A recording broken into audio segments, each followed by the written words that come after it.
il nous vient de Bastia.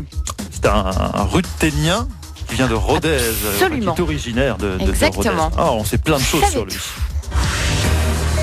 La santé des petits patrons, on en parle ce matin sur France Bleu Héros avec notre invité Claire. Oui, Olivier Torres, bonjour. Oui, bonjour. Alors, vous êtes le fondateur d'Amaroc, le premier observateur sur la santé des commerçants, les artisans, les agriculteurs, les chefs d'entreprise. Vous êtes ici sur Montpellier. Je précise que vous êtes enseignant, vous n'êtes pas vous-même entrepreneur. Alors, on parle de la santé des patrons parce que les patrons tombent malades eux aussi. Bah oui. Sauf que 85% d'entre eux, des patrons malades, vont quand même travailler. Alors vous dites que c'est un problème. Pourquoi ? Alors d'abord, les chefs d'entreprise, ils sont 3 millions en France. Et ils n'ont pas de service de santé au travail. Et c'est la raison pour laquelle, en tant que chercheur en PME, on s'est fait un devoir avec le laboratoire d'excellence entrepreneuriat de l'Université de Montpellier de créer cet observatoire. Alors oui, ils vont travailler même quand ils sont malades parce que ils se voient comme des leaders.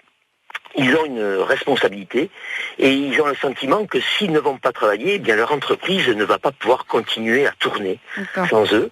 Alors, il y a des moments où ça pose aucun problème parce que ils sortent de la bobologie et ça les fait avancer. Mais par contre, quand c'est un élément plus fâcheux, plus transmissible, ils risquent de contaminer toute leur équipe.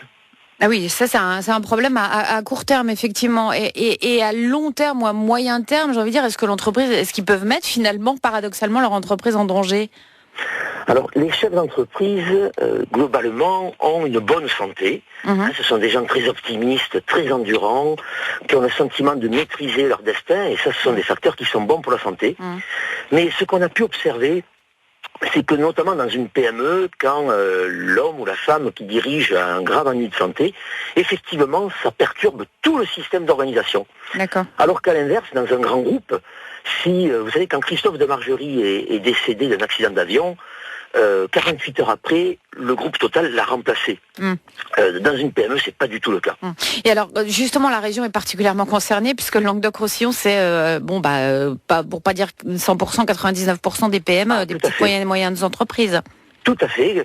Même, vous pouvez prendre le niveau français, 99,84% des entreprises françaises sont des PME. Les PME sont partout, sauf parfois dans les dispositifs qui sont dédiés plutôt aux salariés et non pas aux travailleurs non salariés. D'accord, donc vous dites il faut vous arrêter. Alors oui, quand effectivement il y a un grand ennui de santé, il ne faut pas contaminer toute son équipe.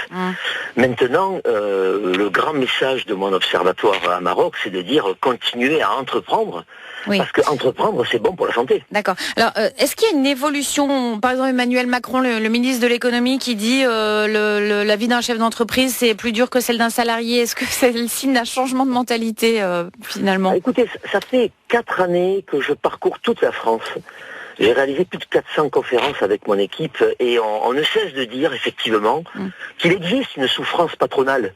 Je suis d'ailleurs invité prochainement à participer aux Journées mondiales de la prévention du suicide où qui concerne aussi les chefs d'entreprise, mais est-ce qu'il y a une évolution dans le mauvais sens ? Non, ça, d'accord. Je peux pas, certainement bien sûr que la crise intensifie les problèmes de stress, d'incertitude. Maintenant, ce qui est peut-être maladroit dans la parole du ministre, c'est de comparer une souffrance à une autre. Moi, je dirais qu'avant d'être sociale, la souffrance est d'abord humaine. D'accord. Et peu importe que ce soit un ouvrier ou un patron, ce qui est important dans une société, je dirais, évoluée, c'est d'éviter qu'une personne ne commette l'irréparable. Merci beaucoup, Olivier Torres, d'avoir été notre invité ce matin. Merci à vous. Très bonne journée. Première saison des Thermes de Ballaruc-les-Bains réussie depuis